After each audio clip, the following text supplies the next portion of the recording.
Assalamualaikum warahmatullahi wabarakatuh. Perkenalkan, nama saya Nur Halimah dengan NIM 0703241006 dari Matematika 1. Di sini saya akan menjelaskan tentang mata kuliah Sains dan Teknologi di mana prinsip dan masalah lingkungan. Yang pertama, latar belakang. Lingkungan merupakan segala sesuatu yang berada di sekitar makhluk hidup, baik unsur biotik seperti manusia, hewan, dan tumbuhan, maupun unsur abiotik seperti air, tanah, dan udara. Dalam beberapa dekade terakhir, kualitas lingkungan mengalami penurunan yang cukup signifikan akibat aktivitas manusia, seperti perkembangan industri, pertumbuhan penduduk, serta eksploitasi sumber daya alam yang berlebihan. Dampak dari kondisi tersebut antara lain pencemaran, deforestasi, dan perubahan iklim yang semakin mengancam keberlangsungan hidup. Nah, sini ada prinsip-prinsip lingkungan yang dimana prinsip-prinsip lingkungan merupakan dasar penting dalam upaya pengolahan dan pelestarian lingkungan hidup. Prinsip ini berfungsi sebagai pedoman agar manusia dapat memanfaatkan sumber daya alam secara bijaksana tanpa merusak keseimbangan ekosistem. Dalam konteks perkembangan atau pembangunan, prinsip lingkungan sangat diperlukan untuk memastikan bahwa kegiatan manusia tidak hanya berorientasi pada keuntungan ekonomi semata, tetapi juga memperhatikan aspek kelestarian lingkungan. Yang pertama, keberlanjutan atau sustainability, di mana pemanfaatan sumber daya alam harus bijak agar tetap tersedia bagi generasi mendatang. Contoh, menebang pohon disertai reboisasi, kedua, menghemat penggunaan air dan listrik, ketiga, menggunakan energi terbarukan seperti tenaga surya, yang keempat, tidak mengambil sumber daya alam secara berlebihan. Nah, di sini ada prinsip-prinsip lingkungan, yang dimana satu, keberlanjutan, pemanfaatan sumber daya alam harus bijak agar tersedia bagi generasi mendatang. Contohnya, penebangan hutan disertai reboisasi, tidak mengambil sumber daya alam secara berlebihan. Yang kedua, keseimbangan ekosistem, yang dimana keseimbangan ekosistem adalah kondisi di mana semua komponen lingkungan, baik makhluk hidup, manusia, hewan, tumbuhan, maupun benda tak hidup seperti air, tanah, dan udara saling berinteraksi secara seimbang. Jika salah satu komponen terganggu, maka akan berdampak pada keseluruhan ekosistem. Yang ketiga, pencegahan. Pencegahan adalah prinsip yang menekankan bahwa kerusakan lingkungan sebaiknya dicegah sejak awal sebelum terjadi.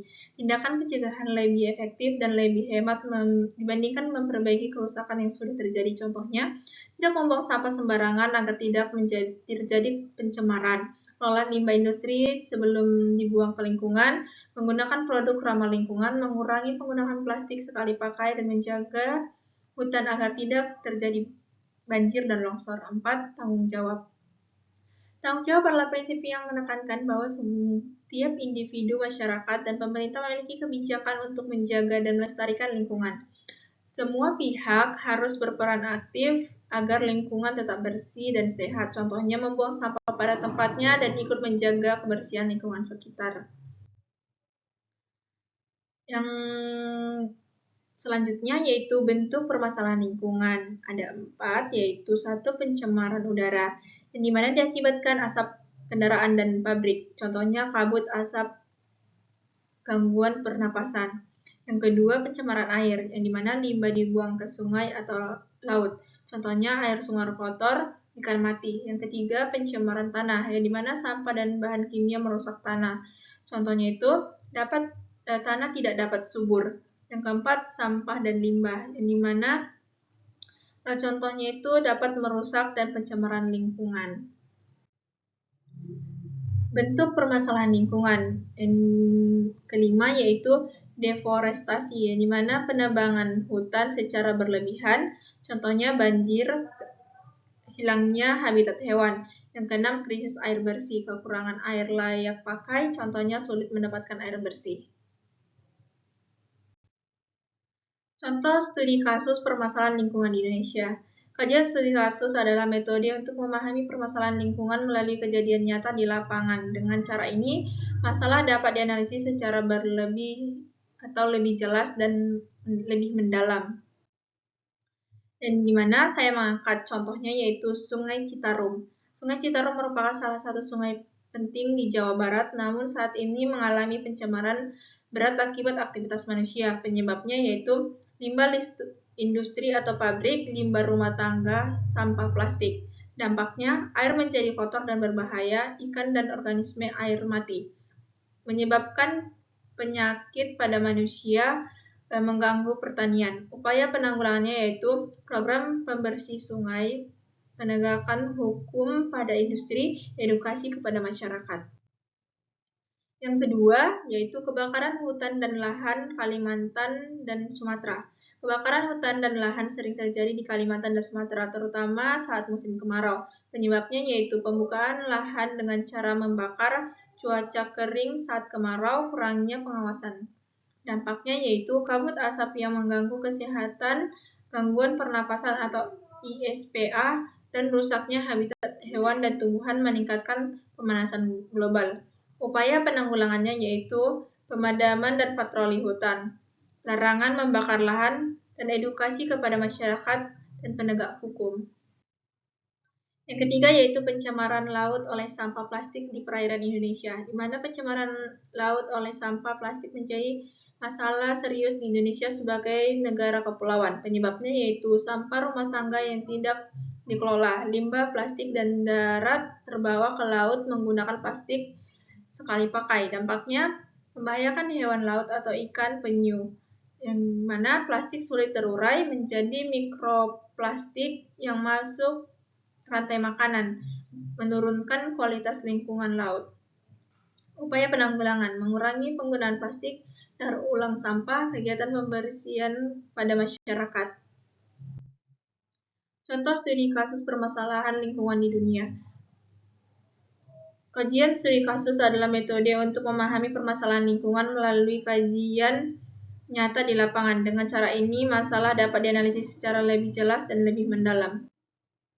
Pertama yaitu perairan es di Kutub Utara atau Arktik, di mana pencarian es di Kutub Utara merupakan dampak dan perubahan iklim akibat pemanasan global. Penyebabnya emisi gas rumah kaca atau CO2 dan lain-lain, aktivitas industri dan kendaraan, penggunaan bahan bakar fosil. Dampaknya naiknya permukaan air laut, hilangnya habitat hewan atau beruang kutub, dan lain-lain. Perubahan iklim semakin cepat, cuaca menjadi tidak menentu.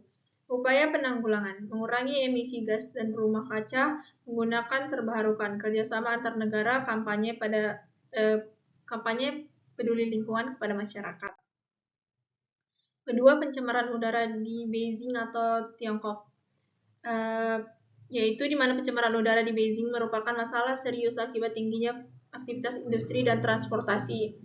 Penyebabnya yaitu emisi kendaraan bermotor, asap pabrik dan industri, penggunaan batu bara sebagai energi.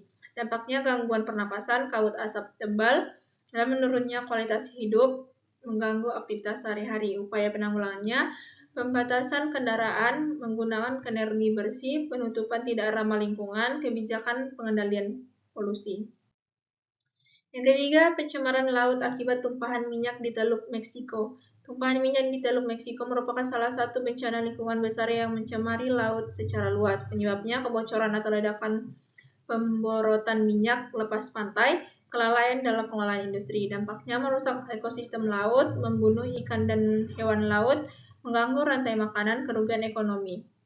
Upaya penanggulangannya yaitu pembersihan minyak di laut menggunakan teknologi dan pengawasan ketat industri minyak, rehabilitas lingkungan. Nah, kesimpulan yang dapat saya sampaikan dari PPT saya yaitu lingkungan memiliki peran yang sangat penting dalam menunjang kehidupan makhluk hidup, sehingga kelestariannya harus selalu dijaga. Penerapan prinsip-prinsip lingkungan seperti keberlanjutan, keseimbangan ekosistem, pencegahan tanggung jawab, dan keadilan sangat diperlukan agar pemanfaat sumber daya alam tidak merusak lingkungan. Namun, sebagai permasalahan lingkungan yang semakin kompleks akibat aktivitas manusia menunjukkan bahwa rendahnya kesadaran dalam menjaga lingkungan. Melalui berbagai studi kasus dapat diketahui bahwa kerusakan lingkungan memiliki dampak nyata terhadap kehidupan.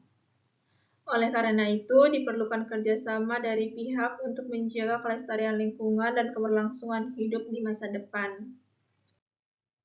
Nah, sekian dan terima kasih dari apa yang saya paparkan tadi. Kurang lebihnya saya mohon maaf. Wassalamualaikum warahmatullahi wabarakatuh.